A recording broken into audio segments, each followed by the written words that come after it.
பிரதாப், உன்னை உயிருடன் பார்க்க என் மனம் எவ்வளவு ஆறுதல் அடைகிறது தெரியுமா? உன்னை சிலர் வழிமறித்து கொண்டு விட்டதாக அல்லவா சொன்னார்கள்? ஆம், அது ஒரு நாடகம். தளபதி உக்ரசேனரை பற்றி என்ன கேள்விப்பட்டீர்கள்? பாதுகாப்பு கைதியாக இருக்கிறார் என்று மட்டும் தெரியும். இல்லை, அவர் வாயை அடக்க மந்திரி மகாவர்மர் செய்து சூழ்ச்சியது. அவரை நந்தினி கோட்டையில் காவலில் வைத்திருக்கிறார்கள். உண்மையாவா பிரதாப்? சந்தேகமே இல்லை.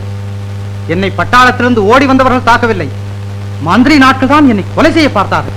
மந்திரி இப்படியெல்லாம் செய்வதற்கு காரணம்? நான் வந்து உங்களை சந்திப்பதை தடுப்பதற்கு. தங்களை வீரர்களிடம் படிக்கும்படி உக்ரசேனர் தந்த யுத்த எதிர்ப்பு அறிக்கையை தங்களிடம் சேர்ப்பிக்க வந்தேன். அந்த அறிக்கை உன்னிடம் இருக்கிறதா? இல்லை, என்னை சுட்டுவிட்டு மந்திரி நாட்கள் எடுத்துச் சென்று விட்டார்கள்.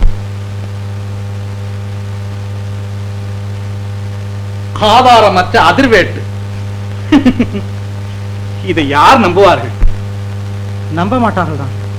ஆனால் உண்மை. தளபதியின் உயிர் ஆபத்தில் இருக்கிறது. நம் வீரர்களிடம் அறிவித்து அவரை காப்பாற்ற உடனே போக வேண்டும். பிரதாப்,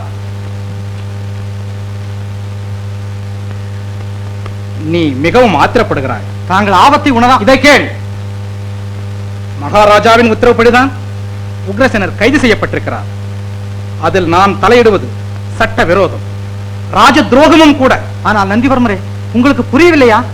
உங்கள் உயிர் நண்பரைத்தான் நான் காப்பாற்றும்படி சொல்கிறேன். பிரதாப், கண்மூடித்தனமாக பேசுகிறாய். நீ பேசுவது ராஜ துரோகம். ஆனால் அதிர்ஷ்டவசமாக ஒரு நண்பனிடம்தான் பேசுகிறாய். நீ சொல்லியவற்றை உடனே விசாரிக்கிறேன். ஆனால் இந்த விஷயத்தை குறித்து இந்த அறைக்கு வெளியில் நீ மூச்சு கூட விடக்கூடாது. அப்படி இல்லையானால் உன்மேல் ஒழுங்கு நடவடிக்கை எடுத்து காவலில் வைக்க நேரிடும். நன்றாக புரிந்து கொள்.